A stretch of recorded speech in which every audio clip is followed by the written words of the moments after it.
Welcome to the Killshot MMA podcast, UFC Vegas 98. It's Brandon Royval versus Tatsuro Taira. It took everything in me not to say that super Japanese stereotypically because, full disclosure, it was fun. We were doing it pre-show, but as much fun as we all had being ridiculous and calling fighters out last week, which we will continue to do. Yep. Probably that's the line. Or at least I should save that for the Discord. If there is a line, that's where it is. Yeah. I'm Sniper. That's Monk. We're going to break down all 13 fights in this card, give some DraftKings advice as well. Do me a favor. If you're watching on YouTube, hit the like button, subscribe, get in the DFS Army Discord. Tons of picks, plays, cheat sheets, optimizer. All the good stuff is down below. The NBA props, or the props package, got NBA starting up again. Go and check all that shit out. And now we can, you know what, before we dive in to this week, Monk, we can recap last week quick in that judging in Utah is just as awful as listening to a Juliana Pena interview. I love how she was, I'm going to keep shitting on her, because she was champion for 5 seconds before she ducked Kayla Harrison. That was hilarious. So I wish Kayla would have held up a piece of paper that was blank on one side, and then as soon as Juliana Pena started talking, she flips it over and it says Amanda Nunes, and then we could have all laughed. It's just whatever. It's when we're gonna put up the poll, who's more annoying, Pena or Jessica I mean, Pena just is trying to pull ahead. Mm-hmm. By the way, we are living in Dana White's worst nightmare. It continues with who his champions are. Just it's not getting any better. All right. That being said, we got to break down Royval and Taira from bottom to top. Let's go ahead. Let's pull up the screen share here, which I had. There we go. 13 fights in the card. We're going to start at the bottom of the card, work our way up. Hopefully, have some fun things to talk about. A bunch of canceled fights on this card. Garbrandt Johns would be a fun fight. McKenna's on this card. Still got a new opponent. And Chris Barnett now takes on Waldo, or was going to take on Waldo Cortez Acosta. Hot take, by the way, the matchup he has now is a better matchup, even though he's one of the biggest dogs in the card. For sure. Tafa's a better matchup than Cortez Acosta, who, I mean, heavyweight's thin, but he's probably going to fight for a title at some point. I mean, the problem there is that heavyweight has like one title fight every 18 months these days. Right. I don't think there's even been a heavyweight fight in 3 weeks, maybe more. Because John Jones is death to whatever division he's in. Yeah. John Jones sucks. Fuck John Jones. He beats women. He hits people with cars. We haven't broken down a fight yet. I'm going to throw as much insanity as I can in there because you guys all encourage me. Yeah, it's funny. Keep doing it. That's true. All right. Let's talk Clayton Carpenter and Lucas Roka. Carpenter minus 350. Opened at minus 350. That's not right. That line's never mind. He opened at minus 198. Bet online. That's right. Crazy. That's crazy. That wasn't right. All right. Regardless, Carpenters are on minus 200 now. The comeback on Roka's plus 175. Your DraftKings salaries for this fight: Clayton Carpenter is at 8,800. Lucas Roka is 7,400. Let's scroll down real quick. Let's find our props. Fight ends at the distance or goes to decision is 50-50. This is quite a few, I think, live dog spots on this card, and I'm not going to tell you that Roka's dead, but this, to me, Monk, is actually one of the more clear spots on the card. Carpenter likes to wrestle. It's a hole in Roka's game. Yes, he was able to get a knockout last time out, but I think it's a huge hole in Roka's game. I like Carpenter to get the grappling. I like his upside. I like him in cash. I like him in GPPs. I like him pretty much everywhere, and it's not something I'm going to say a ton on this podcast because while it's the first fight of the night, when I was doing my notes, I did it top down, and I was like, fuck, I'm hurting for cash game plays this week. And Carpenter kind of popped in at the end. So it's something to point out here because it's the first fight of the podcast. Not a lot of really confident spots, and it's still a pretty low-level fight, so there's a little bit of variance here, but I am pretty heavy on the Carpenter side. How about for you, Monk? You know, I probably agree. I do agree in principle. I'm just scared, though. Carpenter has 7 total fights, only 1 in the UFC, and that was against noted cocaine user Juan Camilo Ronderos. This guy was minus 340 against Ronderos, and the fight lasted 3 minutes, all right? Ronderos scored almost 17 DraftKings points in 3 minutes on Clayton Carpenter. That is an insane amount of points. Carpenter scored about half that. And Luis Rocha has 18 pro fights, got his win, second round win on Bittencourt. Let's see, he didn't land very many strikes at all. In fact, only 8 in 5 minutes. But he did land, or he did get taken down. Wasn't he on his back most of the fight? Yeah, he was. He got taken down 5 times and controlled for 76% of that fight before one of those 8 strikes that he landed finished Davi Bittencourt there. So this is an extremely high variance fight. In my opinion, I don't trust anything that Juan Camilo Ronderos does. Therefore, I don't trust Clayton Carpenter at this point, especially with less than 10 fights. What do we got? ITD is only minus 115 here. Man, I'm thinking you just play a little bit of both sides. Don't go crazy with it. It's not a minus 1,000 ITD like we have later in the card, but I'm going to have a little bit of both sides. Carpenter is likely going to win, but I don't trust it. So I'll be about even. Let's move on. There it is. I knew there was a link to click rather than the back button. Jesus. All right, moving on. We got Cody Haden taking on Dan or Daniel Argueta. I can't say his last name. It's not a Dan, it's a Daniels. Who gives a shit? Get better, and I'll learn how to say your name. Better. Oh God. Haden is minus 183. Argueta is plus 158. DraftKings salaries for this one. What the hell are they? Is he really that expensive? Cody's 87. Oh yeah, I scroll right past him. 8,700 for Cody Haden, 7,500 for Dan Argueta. Your fight ends into the distance prop. 50-50 again, minus 125 to go to decision. Monk, you are first for this one. Another newcomer with the DWCS fight going against Dan Argueta, who has an extremely odd UFC record. Technically, he's 1-2. He has 2 no contests. One was the Ronnie Lawrence, in which I think he won by sub, and then it got overturned, if I'm not mistaken. Yeah, Ronnie Lawrence was going to go out, but hadn't tapped. That's right. And then Miles Johns, that he lost that fight, but it was overturned to a no contest because Johns, I believe, was on Adderall. I don't remember. But then he loses to Jean Matsumoto, who he was controlling for 60% of 10 minutes until he got subbed at the very end of the second round. Lost to Damon Jackson. The only win he has in the UFC is Nick Aguirre, and that was by decision. Again, another high variance fight, in my opinion. Haden hasn't fought anyone. He also has less than 10 fights. Actually, that's not true. He fought Steve Ursig and lost. But he's beating the 10-8 guy. I'm wiki capping here. 10-8, 1-6, 19-12, 9-7. These dudes' records that he's fighting are very unimpressive. Wiki capper. Exactly. I got to do that with Haden here. I mean, I know Dana White Contender Series is on right now, but I don't really, for stats purposes, I don't track those very much. So Haden, I mean, he landed almost 9 strikes a minute in 3 minutes before he got the sub. So I like that. I don't trust Dan Argueta. I don't even know if he's good or not. So once again, much like the first one, I'll play a little bit of both sides. The ITD is not impressive, and Argueta seems relatively tough, even though he has been finished. So give me a little bit of both sides. I guess I'm picking Haden. I have no confidence. All right, I'm with you on this one. I will say I like the last one. I like Carpenter much more than I like this play. So just to put that out there. I'm also down on this fight, but I think you're selling the Carpenter fight a little bit too short. Just similar thought on Argueta, not good. The difference here is if Argueta wins, he's going to score big. Because if he wins, it's takedowns, it's control, it's some strikes, and he's cheap. If Argueta wins, I think it's on the optimal, and I don't think there's much question about it. Haden, on the other hand, I do think he's better. I don't particularly trust him yet, but I think he's got good enough movement to stay away from Argueta. I think he's got better hands. I think he gets the win, and I'm just not thrilled with his upside. So I'm picking the guy whose upside isn't as good for DFS. So I'll be down on the fight overall for that reason, but it's worth noting for Argueta win, I actually think he puts up a big number because it'll be grappling based. Overall, though, more confident of the first 4 plays we discussed, most confident in the Clayton Carpenter play.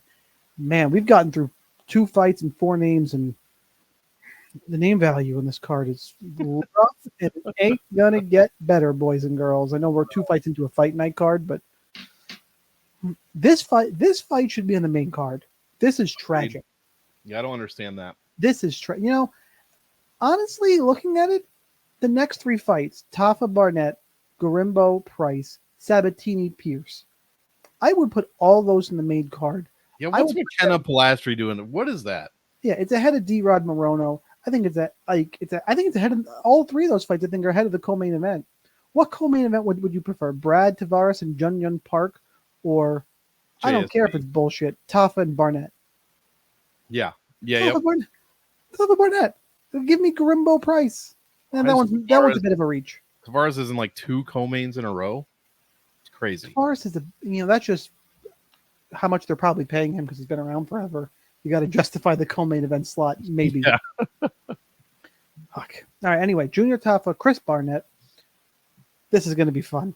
Junior Tafa is minus 425. Chris Barnett is plus 325. And God, his eye is finally healed. Fight ends at a distance minus 1,000. We are expecting violence in this one. DraftKings salaries: 9,400 for Tafa, 6,800 for Barnett. All right, I'm glad I'm first for this one because I don't understand the line. No. Junior Tafa is 5-3 as a mixed martial artist.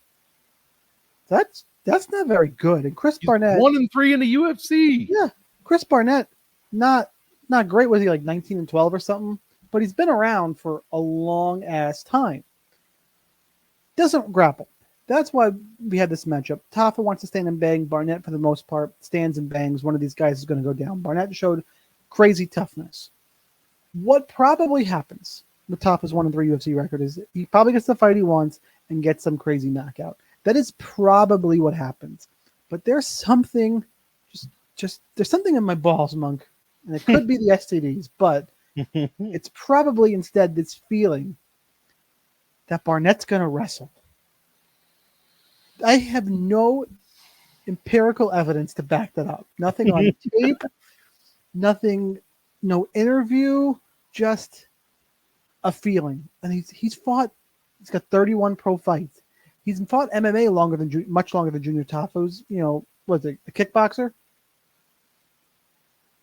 Like, are we really going to be surprised? Are you really going to be that surprised if Barnett shoots a takedown? And it's like, man, I've been getting hit in the face a fucking lot. I want to stay in the UFC. Are we going to be stunned? Like, scale of 1 to 10, how surprised are you if Barnett shoots? 5, because he's only shot once so far. Right. You're not like 10 super fucking surprised, right? No. I'm probably at like a 5 as well. Probably the exact same. And if he does that, do we think Junior Tafa can stop a takedown, even if it's from Chris Barnett? I don't think so. That's a lot of value at 6,800. Regardless, don't play this fucking cash games. Just no thanks. Too scary. Load up in tournaments. And because I'm going to load up in tournaments, I can get over on both guys, no problem. There's only so much ownership is going to go around. And I don't mind being over in a $1,600 Chris Barnett, whose upside on this card is legitimately 115 points. Easy. And there's the path, the knockout. Could get it. Big boys, swanging. Sure. Could grapple. And man, he would piss everybody off if he grappled. Oh, yeah. How mad would Dana White be if he shot? It'd make me so happy. Just all I want. Like, I gotta Mario slide into Chris Batista Barnett's. would be happy. He'd be like, stop talking about me. I gotta slide into Chris Barnett's DMs. They'd be like, hey, how much for you to shoot? I'll start a GoFundMe. How much? So, top is the pick. Load up in GPPs, though. Monk, who you got? Yeah, I pretty much agree. Every single... I mean, the prices here, I would never bet a top of minus 425 is asinine. Crazy. He's, like I said, 1-3. Every single person that's taken him down in the UFC, which is 3 people, he's lost those fights. He's been out-controlled tremendously. Usman took him down twice, 80% control against. Marcos Rogerio de Lima took him down once, 55% control against. Walter freaking Walker took him down twice, 80% against. This guy cannot get up. If Chris Barnett decides to shoot his second or more takedowns in this fight, I think he's got a good chance at least winning rounds. Barnett's built extremely weird. He's 6 inches shorter than Tafa, but has 2 inches of reach on him. He's also 10 years older at 38 years old, so keep that in mind as well. Tafa could probably find an early KO, but there's also the chance that he doesn't do anything and Barnett takes him down or does something crazy I'm rooting for Barnett. I want to see another front flip onto his ass so freaking bad. There's nothing I want more. Nothing. So yeah, I'm loading up in GPPs just like Sniper said. And yeah, I mean, the salaries are not crazy this week. There's no 9,800. You probably don't need Chris Barnett for cash.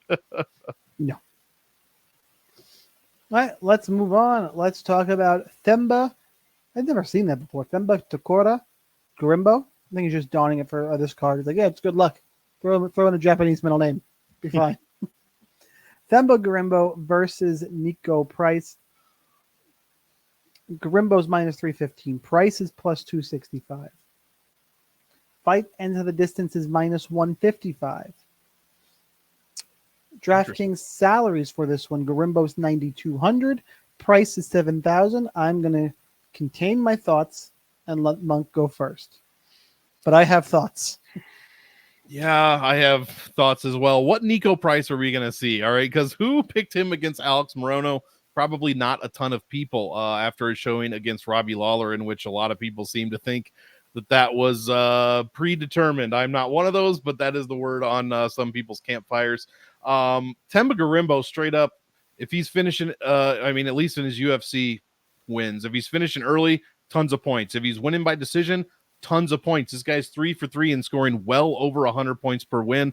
So you love to see that. I'm playing Themba GRIMBO for that reason. He is a bit expensive. Actually, I would have thought he was priced correctly if Nico Price didn't beat Alex Morono. But yeah, and then Price scores 115 out of freaking nowhere in 15 minutes, almost 7.5 strikes a minute, 5 takedowns, 24% control time. This guy was doing everything against Morono. He looked great. So honestly, I'm interested to hear in what you have to say. I'm going to be picking GRIMBO. I'll probably be playing him in GPPs. Cash, I don't know. What Nico Price are we going to see? Even if Nico Price is the one we saw against Morono, can GRIMBO still overcome that? I mean, so far it's Takashi Sato, Pete Rodriguez, and Ramiz Brahimaj. Like, unless those guys are knocking you out or taking you down, they're not doing shit against anybody. So GRIMBO maybe had an easier path, but I think the chance is still there for him to score a ton of points since Nico Price also likes to get finished. So big GPP fight, in my opinion. I'm not looking at the ITD. Minus 155, you said it. So yeah, get these guys in your GPPs. I'm going to have much more GRIMBO than Price because I don't trust Price, but I'll have more of him since the Morono win. All right. Thanks for stalling for me, but I'm going to share anyway. Guys who watch on YouTube saw it. If you're listening, first of all, go like on YouTube. Daughter came in the room. It's too hot. So I had to turn down the AC. I had to thumb it through my phone and be like, okay, find it. And I looked, and usually it's BS, but it actually is kind of warm in the house. It's like, all right, fine. So I'll turn it down. At least she didn't just go over and they probably don't have them anymore, but no, the classic dad thermostat. I don't think she can get that high. No, it's a fucked up HVAC situation in my house because there's technically it's a 2-family house with 2 split levels on top of each other. So separate entrances, but 1 HVAC unit. So my in-laws are in the 1st level. So technically we're on like the 4th floor if you include the basement because it's 2 split levels all stacked. It gets hot as balls up here in the top level. Bet. Like so, and they keep their heat on because I guess they're old and everything's got to be set at 74 degrees or whatever it's fucking set at. I don't know. Regardless, so I've cooled it off. Don't worry, it's not child abuse. All right. Moving on. And that's a good, I don't know how I'm going to segue into this, but I'm going to just go ahead and shit in everybody's apple pie because everybody loves Themba GRIMBO. I love Themba GRIMBO. I'm talking about his personality. He's fun. He got that thing with the rock, whatever it was. Everybody wants Themba GRIMBO to win. We need to hold up on Themba GRIMBO because the UFC has given him a really, really, really soft schedule. Yeah. So I'm going to pull up. Where can I click on my boy Themba? Can I click on him up here? Let's go to info. Oh, Takora GRIMBO. There we go. All right, 13 wins. Cool. Ramiz Brahimaj. Blah. Pete Rodriguez. Ugh. Ghost of Takashi Sato. Yeah. Ugh. Lost to AJ Fletcher. Lost to something called a Henderson Ferreira. I don't know what that is. I think I paid $20 for those once. Yeah. And Nico Price, on the other hand, like, let's not get Nico Price Twitter. I mean, I know we're wiki capping here, but yeah, beat Alex Morono. Pat Sabatini. Okay. And this was a grappling match, actually. This was Fury Pro grappling. He got subbed in a minute by a Suvaev stretch. Jesus Christ. Yeah, I didn't see that. I got to go watch that. Excuse me. Yeah, me too. Lost to Robbie Lawler, lost to Phil Rowe, beat Cowboy Oliveira, lost to Michelle Pereira, draw with Donald. I mean, these are big names. Say what you want about Phil Rowe. The dude hits like a truck. Hits harder than Bemba. Vicente Luque, the James Vick, Jeff Neal. Wins are so concerning, though. The wins are concerning. Yeah, James Vick, Cowboy Oliveira. But here, beat Randy Brown. Here's the thing. Who did he lose to that you're like, that's not a good loss? Maybe Phil Rowe. Phil, maybe. He's not losing to people he shouldn't lose to. True. When he got Morono and Cowboy Oliveira and James Vick and Tim Means and George Sullivan back in the day, he beat those guys. He beat them. I would argue Themba falls in that category more than he does in any of the losses that Price has taken. Themba's had a really soft schedule, as we mentioned. This is a big step up. Can Themba really dominate Price on the ground? I don't know about that. Who's more violent on the feet and more likely to be able to stand in a firefight and come out on top? Nico Price. I got to see more from GRIMBO before I'm picking him against a guy like Nico Price. I think we all shit on Nico Price a little bit too much. He's a scary dude for Themba. Themba gets by him. All right, let's talk about what kind of prospect we have here. I'm not sold on it yet, and I like Themba in terms of the personality. Love the dude. Part of me will be rooting for him. The part of me that's not concerned with my DraftKings tournament lineups, because I will have a bunch of Nico Price this week. I think he's got some of the highest underdog upside on the card, and I'm going to go ahead and pick him straight up. All right, let's move on, and let's talk about Pat Sabatini, the aforementioned Pat Sabatini, taking on Jonathan Pierce in a Grappler's Delight. Pierce is the favorite at minus 150. Sabatini is plus 130. Your fight goes to decision is minus 160 in this one. Your DraftKings salaries, and over on my other screen, it's the mid-level fight, 8,200 for Pierce, 8,000 for Sabatini. This is, I think, once a week. I kind of say, and people who want to break down a fight and tell you they know how every fight's going to go, they got a lot of confidence, or they're bullshitting you, or some combination of both. This is the one where I'm looking at it going, oh, like they're both. But for DraftKings, I don't really have to know, because they're both going to grapple. It's a decent fight for DraftKings. Mid-range salary. It's one you got to get a bunch of exposure to. There is the danger that these two grapplers kind of cancel each other out and get the gross striking match.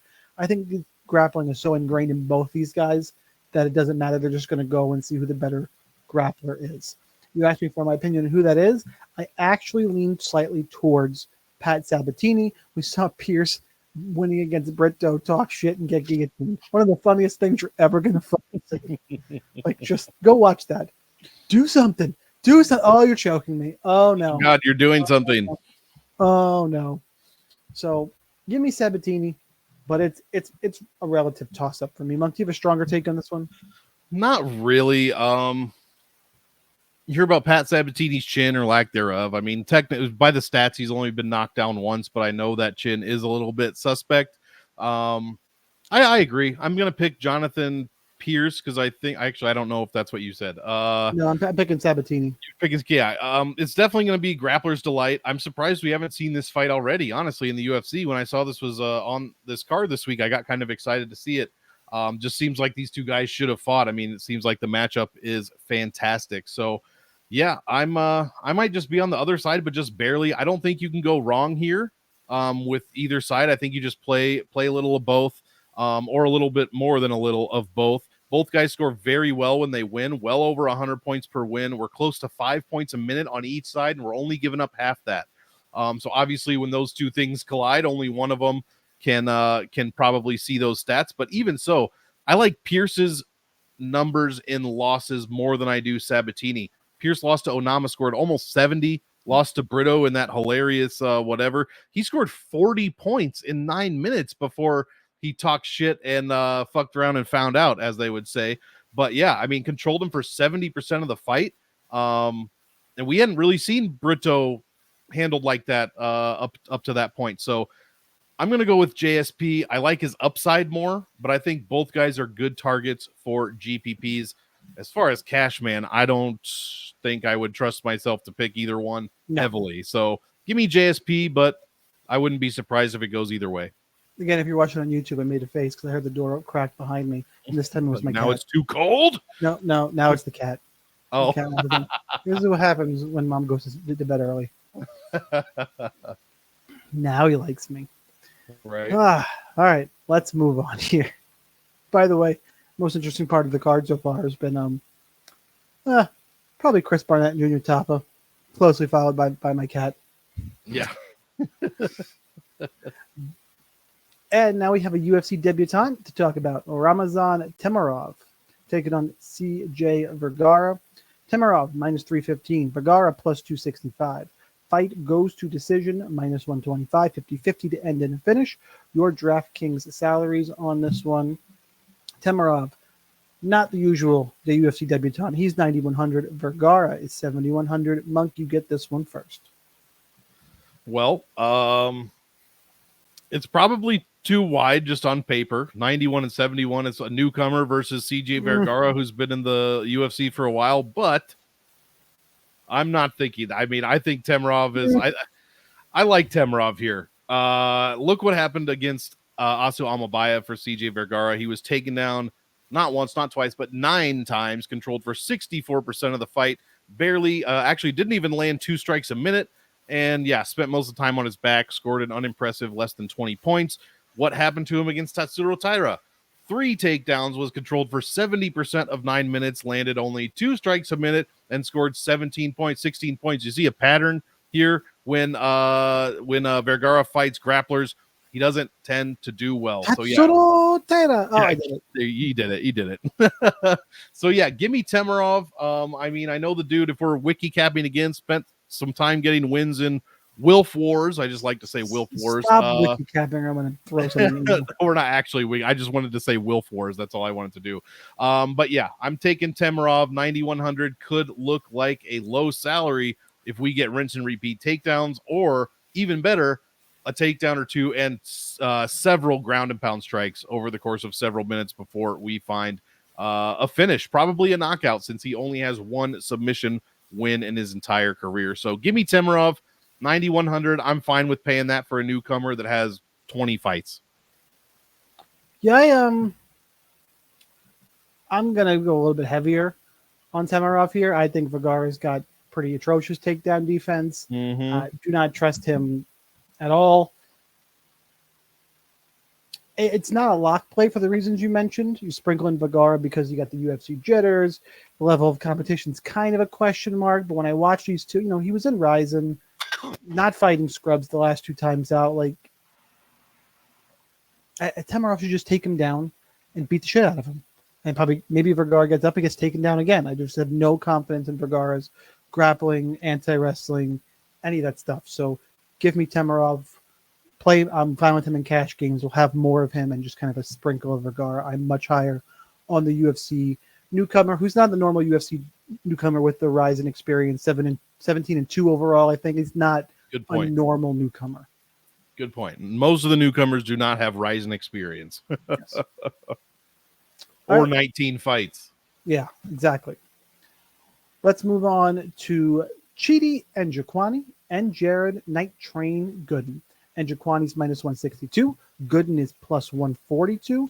Your fight ends inside the distance prop is minus 200. That's an instant GPP eye opener, especially on this card. And your DraftKings salaries right now, you got Chidi at 8,600, Gooden at 7,600. And while I did blow my load on my kill shot earlier, I'm picking another dog. I got Night Train Gooden in this one. I don't trust Chidi at all. He has looked poo-poo since his 3-0 start in the UFC. He started off good. Now I trust him not at all. Similar to what I said in the price fight, these guys are going to stand and trade in the pocket. Who do I have more faith in being able to take the damage? Jared Gooden. Chidi probably hits a little bigger, but I don't think, and it's a firefight situation, I prefer Gooden. I also think Gooden is just a smarter fighter. He stick to a better game plan a little bit. And if you look at Gooden's losses, he's fought, let's go look at, not the email notifications. If you look at Gooden's losses, he fought some stiff competition. He lost to Carlson Harris, Impa Kasangane, Randy Brown, Abubakar Nurmagomedov. And he's beating the guys he's supposed to beat, and Nicholas Stoltze and Curtis Melinder. Alan Joban wasn't a bad fighter back in the day at all. Like, he beats the guys he's supposed to beat Wellington Turman. I kind of think it's closer to what this fight is from Chidi, who I just do not trust since his 3-0 UFC start. You have to play some Chidi. Chidi wins not going to beat me because minus 200 inside the distance on this card is pretty enticing to look at. But I will be more exposed to Jared Gooden than Chidi and Jaquani. My primary dogs in this card are Gooden and Price. Monk, how about for you? Yeah, I don't mind that at all. I agree. Chidi, untrustworthy. Jared Gooden has looked, he looked good, for lack of a better word, in that Wellington Turman fight. I think that was the Austin card. I was there. And yeah, he looked pretty good. Chidi is 1-3 in his last 4, with his only win coming against Reese McKee, split decision. Yikes. The Michael Oleksiejczuk win has not aged well. Albert Duraev is not around. Greg G-Rod, that'll happen. But then Dusko Todorovic before that. Only 2 of his 3 wins over 100 points. We like to see that, but Jared Gooden also scores extremely well in wins, guys. Both of these guys score over 100 points per win. Where is it? Yeah, 100. Actually, Jared scores 105 per win, and they both give up a lot of points when they lose. Tons of bonus points per win, also right around 80 for each guy, meaning we're going to see finishes here. So the minus 200 does look a little enticing. I'm going to go with you. I'm going to agree with you. I'm taking Jared Gooden straight up. 7,600. I like that. Probably not touching hardly any of this, actually none of it in a cash lineup because I don't trust either one. But Gooden has the much better strength of schedule, as Sniper alluded to. And like you said, I don't trust Chidi. I don't think his cardio is as good as Jared Gooden's is. And if he does not get an early knockout, I don't think he's going to do well at all. Yeah, who's going to love those picks is our guy, Best Fight Picks. Daniel's going to be happy with that because Jared Gooden's his boy. And that's right. Yeah. Going back to the NFC days. Yeah. Yep. So shout out Best Fight Picks. I don't mind that at all. All right. I haven't listened to anything else this week. I should pop in and see if he's picking his boy. We picked your boy. Yeah. Oh, he has to be. You would think. Who knows? I mean, Daniel can be pretty objective. But I mean, if I like Gooden, I can't imagine. That's why, if we're picking him. I can't, but you never know. Yeah. All right, let's move on. Let's talk Josh Fremd and Abdul Razak Al Hassan. Fremd plus 138. Al Hassan is the favorite at minus 158. Your fight ends the distance prop is minus 220. Another good one to target for those GPPs. DraftKings salaries for this one. Al Hassan is 8,400. Fremd is 7,800. Monk, you are first. I think I got to go with Judo Thunder here. 8,400 for Abdul Razak Al Hassan, who won his last fight. I won Cody Brundage out of the UFC. And that's why he's going to come out here like heated. I think he's going to get the finish that was stolen from him in the last fight. His only losses in his last 5 fights are Joe Pyfer and Joaquin Buckley. I mean, who else would you want him to lose to? Those are 2 pretty damn good names. He beats Alessio Di Carrico in a minute. Claudio Ribeiro, he beats him in 5 minutes. If Abdul Razak Al Hassan wins, he scores a shit load of points, like a ton. In fact, the highest average on the entire card, more than JSP, more than Temba Garimbo at 121.5 points per win. That is insane. This guy's not fighting 5-round fights. He's doing work inside of a minute, and that's why you got to play him at 8,400. The quick win is absolutely in play anytime Razak Al Hassan is fighting. Also, when he loses, he gives up almost more points than anyone else on the card, 104. So you got to have a little bit of Fremd, probably a touch more than a little bit, but I got to get my bias out of here. I can't stand watching Josh Fremd. I just don't like him as a fighter very much. I mean, he fought Jamie Pickett to decision and scored 66 points. What the fuck? So yeah, give me Abdul Razak Al Hassan to get a finish here. Fremd has been KO'd twice in his pro career and once in his last 5. That would have been against Roman Kopylov. So yeah, hopefully Al Hassan comes out with some fire and some precision heavy strikes. Yeah, Fremd is a smart fighter though. Remember he beat what's his face? The criminal. Help me out. Face tattoos. Cedric Dumas. Yeah. Criminal. You know, he was, right? Am I making that up? No, you're not making that up. No, you're right. You're 100%. That wasn't any kind of, I don't want to hear any shit about a racial comment. No, he was legitimately a criminal. I think he put his hands on women. I'm not sure. I shouldn't even say, I don't know. I shouldn't say things that I don't know. Especially we should mention that in the Abdul Razak Al Hassan fight, because that guy lost years of his career to false allegations. Yeah. So, yeah. Anyway, that was a weird note, but yeah, I do feel for the guy. You should go look up that stories. It's probably not the place for it, but Al Hassan got screwed. Not in a good way. All right, moving on. Al Hassan, I agree with you. I think he's Fremd. I said it's a smarter fighter. Al Hassan's got the crazy power. Should be a difference maker in this one. Got good upside. I'll have a little bit of Fremd, especially because Al Hassan's getting old. A little bit because he lost a bunch of years, but he's my age, born the same year as me. We can't. I hurt my back sneezing these days. Dude, I've done that. It's like terrible. So. I mean, granted, I know he's an elite level athlete. I'm just saying, getting up there in age. I am still picking him to win this fight. It's going to be a fun one. More Al Hassan, great GPP exposure fight. I'll have a little bit of Fremd, but I don't need to, play too much because I have dogs I'm high on with upside to get wins straight up. So secondary play there, but give me Abdul Razak Al Hassan. All right, let's talk Daniel Rodriguez, Alex Morono. This fight, you see the name value in this one, and it seems like a fight you should be excited for, right? You would think, like, first look, I'm like, D-Rod Morono, and then I start looking at it, and the more this fight sits on me, I'm like, oh, God, I don't fucking care about this at all. Yeah. Mm-hmm. But when I first saw the name value, I'm like, all right, D-Rod Morono, cool. Every day I've looked, it's like, this is like you dumb. see a nice roast chicken, you're like, I'm so excited to eat it, and then you bite it and it's just dry. Yeah, just a letdown. D-Rod's minus 200, Morono's plus 170. Your fight goes to fight over 2.5 rounds is minus 175, so goes to decision will be about minus 150 probably. Your DraftKings salaries on this one, the fuck are they? Who cares? D-Rod's 8,900. No fucking thank you. Morono 7,300. Look, I don't trust either of these two motherfuckers. I don't mind Morono as a cash game punt. Probably not my favorite option there, but sure. They're going to stand and strike. Like, D-Rod's probably a little better. Morono takes damage okay these days. Like, it's just like I said, it's a fight. Put it this way, we rank all of our fights in the DFS Army cheat sheets. We pick who wins, fight rankings, notes, all kinds of stuff's in there, ownership, exposures, everything you need.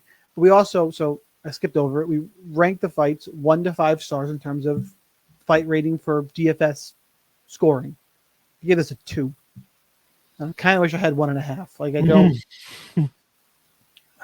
Morono is the more likely of the two to hit the optimal, because if he wins, it could take less if it's a favorite heavy card.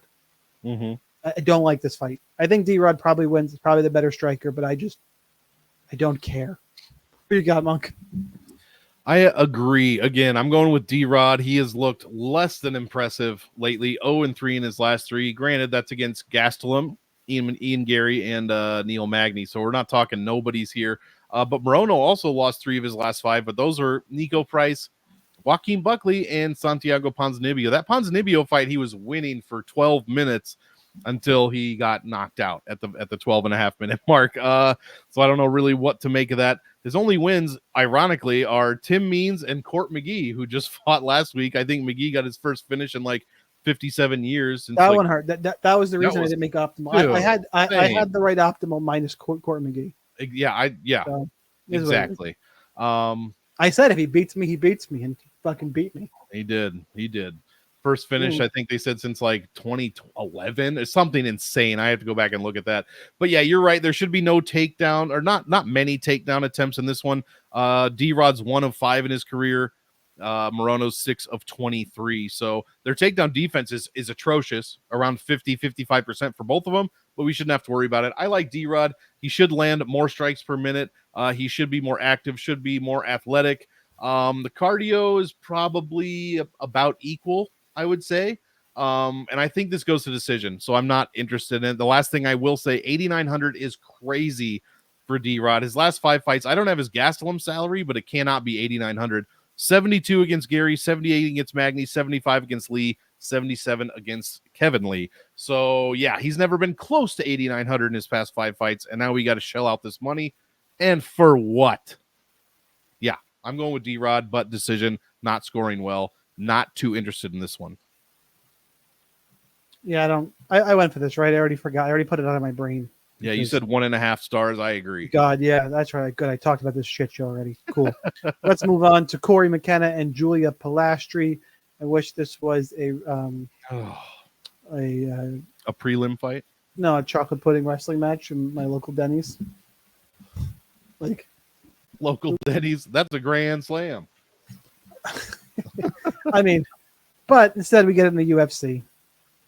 Like I would watch this fight on Eileen Perez's OnlyFans. Palastri's minus 125 favorite. McKenna is plus 105. Your DraftKings salaries for this one: Palastri's 8,300, McKenna 7,900. The fight goes to decision minus 375. Remember, I said 1.5 stars last fight. Well, this is 1 stars from me. How about what you got, Monk? This is only in relation to her fight. I cannot stand Corey McKenna, her fights. I cannot stand her. I just can't. Kay Hansen, she beat. Who cares? Miranda Grander, she beat. Who cares? Cheyenne Vlisman, she beat. Who cares? Like, she lost to Amarim in a minute. She lost to Elise Reed. Her nickname is Poppins, and she's taking on Psycho. There's a huge difference there if you're into nickname capping like I am. But yeah, I am not nickname capping. It's still one of the dumbest things I've ever heard. No way. I'm bringing the nickname show back. Where is that fucking parlay? thing?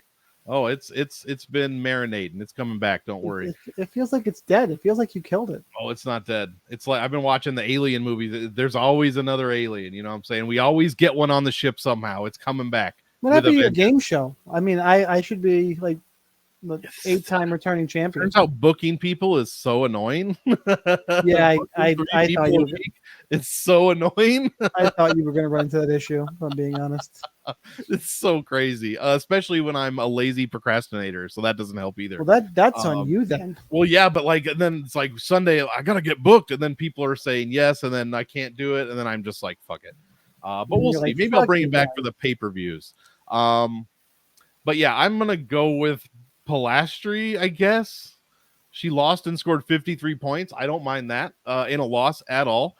I do if her salary is a favorite salary, which it is at 8,300. But I don't trust McKenna. She scores 80 points when she wins, and she's not cheap enough for that to pay off. So decision, not interested. I'll pick Pastri. Wasn't Poppins the name of the dog from It's Always Sunny in Philadelphia who can't die? You know, Charlie's dog. I didn't really watch Sunny. I would just keep. I've seen clips and I enjoy the clips on like TikTok, wherever I'm scrolling. But right. I think there's so much TV. I just one. Yeah. Leave it in the comments. Was Poppins the name of the dog? I gotta know. That's more interesting than my Corey McKenna pick. Honestly, just came down to McKenna's more likely to get takedowns, and that's about it. Yeah. So you got some a little bit higher level experience. It's also a reason why I ended up picking on her, but you can maybe lean on her and cash. It's like if your lineup, you love your cash game lineup. McKenna's the last one in for 7,900 at cheap. I guess. Right. I don't really like it, but I guess.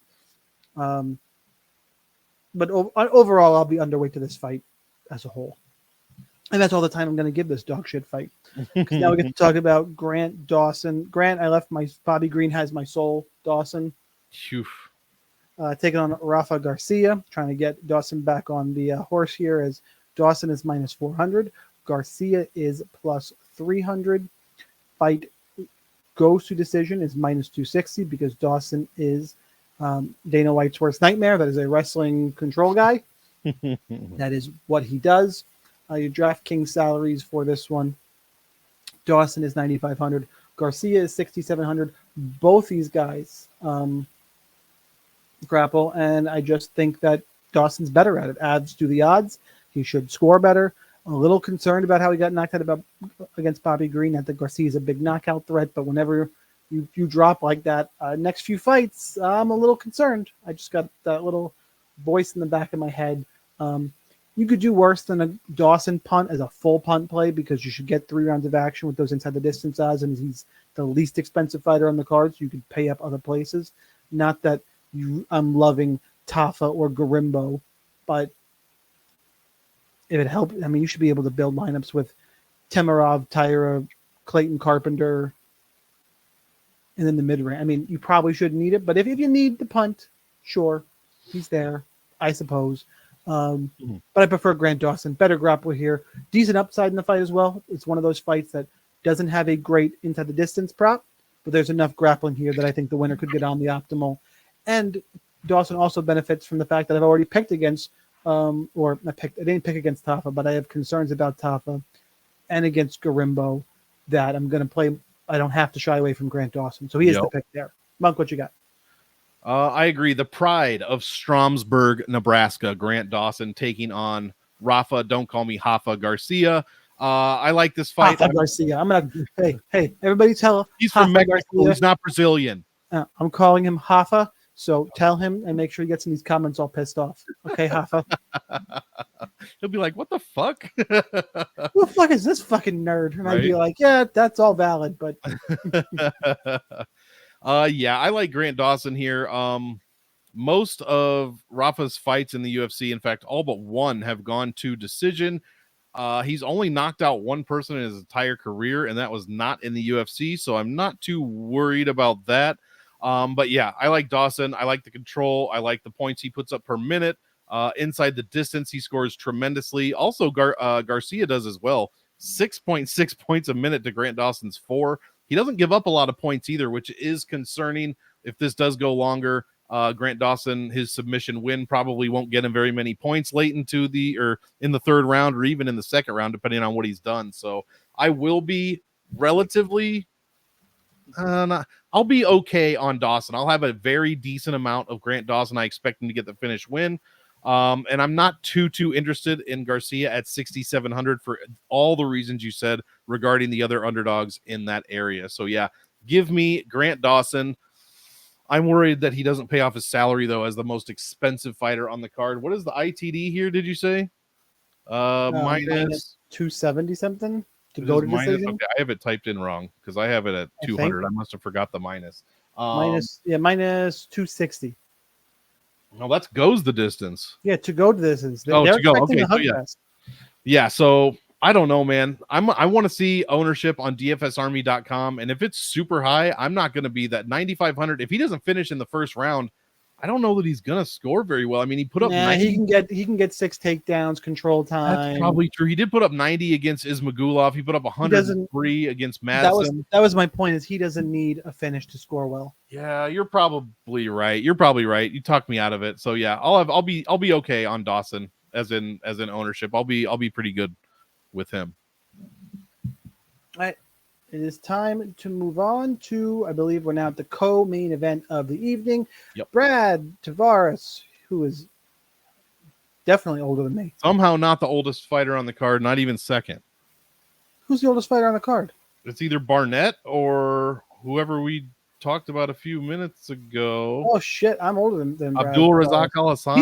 He's been around so long that I just assumed he was older. My bad, Brad Tavares.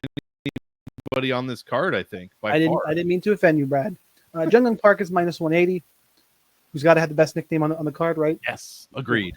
Come on. Plus 155 for Tavares. I don't know. Alex Morono's nickname is the Great White. That's racist. You can't say that anymore. It's terrible. It's really bad. You really can't say that anymore. It's awful. Minus 230 goes to decision. So takes a hit down for that reason. And your DraftKings salaries, we have Park is 8,500, Tavares is 7,700. Monk, you are first for this one. Well, this one is easy to find out who not to play. I am not playing Brad Tavares. This guy doesn't score at all. He is a black hole for DraftKings points. He is by far You can't say that either. lowest scorer. I was waiting for that. He's by far the lowest score on the entire card per win, 70.7 points. I think next lowest is Morono at 82. Like, it's not even close. I'm not playing him. He scores 2 points a minute, less than that inside the distance or at distance, and barely that inside the distance. So I'm not interested. 7% of his wins in the UFC have been over 100 points, and he's way too expensive for me to take that kind of chance. Meanwhile, Iron Turtle seems cheap at 8,500. He hits hard. He lands. Plus, he's an Iron Turtle. Yeah, he scores 100 points per win, 3.3 a minute. I know Brad can be difficult to score on, but at the same time, when he loses, he's given up 100 points. So I like Turtle here. I like the price tag, and I won't have hardly any Tavares. Yeah, I don't have much to change. I'm also on the Park side. I will say there's a little bit. I have more confidence in Park, and as Tavares gets older, you need that impenetrable chin. He's a little more hittable now. I think the movement's starting to go. I like Park all around. A little worried about the upside, like you mentioned, but I'm pretty confident Park gets it done. Kind of a mid-range vanilla fight, maybe a little over Park, under on Tavares, and move on about my day for the co-main event. But that sets us up for a main event where you're just going all in. Just fucking play this fight. Tatsuro Taira and Brandon Royval. I know Royval's the A side, but Taira is the favorite at minus 264 on BetOnline. Royval is plus 224. Fight goes to decision fight ends inside the distance, should say, is minus 200. And your DraftKings salary, Tatsuro Taira is 9,000. Royval is 7,200. Both these guys bring the action. Tyra likes to grapple relentlessly, likes to score points in that way. I mean, Tyra's got knockouts too, though. Like, he's all around legit prospect. Royval does have takedown issues. He can scramble and reverse, but he usually gets taken down. I don't know if he's going to be able to scramble or reverse Tyra. I think that's a problem. I think it's a big hole in his game here. This is the UFC very smartly building a star in Taira. Royval is a good name, good ranking. I think they're building their guy right here. Not that Royval is not good. I like Taira more. This is a great match for him with the takedown offense against the questionable takedown defense of Royval. Royval is tough, moves forward, throws, brings out volume. What do all those things spell out for me? All in on the fight. Stack it up in cash games. I will have Taira's going to be chalk. He is chalk. I'm still going to find a way to go over on Tatsuro Taira. I am that high on him in this spot. Give me Taira. But again, if I'm all in, what if I go 80-20? I mean, 75-25, 80-20. I'm way over in Taira, and I'm still under on. I got some Royval. I'm still under though, so that's about what I'm looking at. Maybe, the first thing that actually popped in my head, even though I just said all in, was like 70% Taira, 25% Royval, 5% just in case. It's kind of what. It's kind of what popped all in. But I might still go 75-25, something like that, 80-20, somewhere in there. Monk, what do you got? I think anything over 80% cumulative you could classify as all in. Even though that's not what that means, that's what it means to me. Speaking of nicknames, Raw Dog and Fight Me in the Comments is the worst nickname on the card. I fucking hate it. It's not as bad as the Pleasure Man, but it's pretty fucking bad. Give me Tatsuro Taira here, and I like that you said to stack it, because when I first looked, I was like, I'm not stacking this shit. But what did Pantoja do to Royval? He took him down 8 times, controlled him for 63% of 25 minutes. And I know you had 10 extra minutes there, but he still scored 89, almost 90 points in that loss. He had moments there. He landed 4.5 strikes a minute, despite being taken down that many times. I think there were even a few reversals in there as well. So Royval can score. Stack it up in cash. I think that's just fine. I like Taira for all the reasons you said. He is a finishing machine. And yeah, they're looking, I don't know if they're looking to make a star up, but if he wins, he will probably be fighting for a title in the flyweight division. I would think so. Really? What's his ranking now? He's got to be damn close. The win over Perez, I don't know off the top of my head. UFC rankings. Let's talk about it, because I think we broke down. Yeah, who's above him? I mean, you've got Ursig. He just fought. Maybe you do Tyra Ursig. Tyra, I mean, all that's above Tyra right now is Kai Car France, Amir Albazi, Brandon Moreno, Brandon Royval. And Albazi's booked. I don't know about France. Moreno's booked, I think. I don't remember. Oh, God. It depends how active Pantoja wants to be. You know what? I would say if Taira does something spectacular here, you're right. He's at least one fight off, you know. If he does something this spectacular, he might get the next shot. Depending on a little bit of that depends on what Pantoja wants to do, wants to stay active, true. Needs a break, what else is going on. But I think if he wins, he gets a first round finish, no one will complain about him getting a shot. Yeah, because that's going to look great because Royval went all 25 minutes with the champion. And all you fucking guys who bitched about Roundtree getting a shot, fuck you. We were dead on that one. And you know, and speaking of shitting on fighters, and this is not a hot take, fucking Jamal Hill, what the fuck, bro? You're just gonna whatever this is. I don't know what you're jamming into your mouth, but that's not how anybody yawns. First of all, second of all, you're yawning at one of the most exciting rounds we've seen this entire year. Yeah, that was a bad look, and I've defended Jamal Hill because I think he's doing it on purpose to get people like you angry. Because dude, I hung out with Jamal Hill, and I know I look angry, and it does. I guess it does slightly, but it's like it's just more stupid. I'm more perplexed. Yeah, I don't agree with it because that's not when he was in the DraftKings MMA suite, like MSG. We got a suite, we got tickets. Mm-hmm. Cool, great, thanks for the hookup, DraftKings. And he was up in the suite. It was a fighter meet and greet. Came during the prelims. Dude didn't leave. He watched all of the prelims with us up in the suite, and was talking like, and he was cool, talking fights, like knowledgeable, like. Wasn't that guy.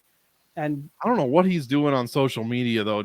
It's just I'm wondering if he's going that kind of Colby-ish heel route or just blowing himself up, or but if maybe he was phony to all of us. I don't know. He was cool though when we met him. But yeah, that was a wild take to him to yawn. That was bad. Yeah, if you get knocked out in a round, wouldn't you want that guy to just beat everybody? Be like, look who I lost to. The fucking guy he's beating you're not gonna be like, this guy sucks. Well, you just got beat by a guy that fucking sucks then. What does that say about you? Anyways, I don't know how the hell that happened. Just a cautionary warning. What I'm really worried about is everyone Roundtree stock through the roof. Oh yeah, right. I'm concerned. Like that's the kind of fight damage you took. You're not ever the same again. You need at least 6 months off. More than that. I'm just worried he's going to get, and he should get a main event, good spot. You know, like great. I'm worried he's going to get knocked the fuck out next. Like, I'm going to be rooting for him, just like everybody. But I'm just, you've seen so many times where guys are just not the same again, and I'm very concerned that happens to him. By the way, Roundtree, did he climb in the rankings? That's the last thing I wanted to look at. I meant to check today. I didn't notice. He's 8. That's where he was. So he didn't. He just stayed there. Yep, he stayed there. I guess. Right. You got anything else on Taira? No, I like Tyra. Play the shit out of this fight. I agree. I'll be huge in GPPs. Don't mind a little stack in cash, but I'm going with my guy, Tatsuro Taira. I want to see how this kid is so impressive, man. All right. What a haircut. Thank you. Yeah, I like my haircut. Thanks. I know. I'm growing mine out too, apparently. We're back in the double box, guys, on YouTube. Real quick, hit the like button, subscribe. Links down below. Join us in DFS Army. If you're watching wherever or listening wherever, jump on YouTube. Do me a favor, throw us a like, share with your friends. Now we got to give you the kill shot for the card. If you're not familiar, welcome to the podcast. Under-owned play, typically a dog, somebody who could help you in a GPP. Can't be chalk, can't be main event. I gave mine away. I'm really high on Nico, the hybrid price, to upset Thimba, GRIMBO. Monk, who you got? Well, you got me an easy one then. I like that one, and I'm going to take Jared Night Train Gooden over the untrustworthy Chidi and Jukwani. All right, guys, just about an hour. That was the the MMA Killshot podcast for UFC Vegas 98. Taira and Royval and Taira. Sorry, Royval's still the number 1 ranked guy. I get it. I gave you all the links before. Check us all out. Follow us on X, all the socials. Monkey, got anything before we get out of here? No, sir. Looking forward to this one. Enjoy your week, guys. Yep. Guys, see you in the DFS Army Discord. Good luck. Okay, let's climb to the top of the leaderboard. Helmets up.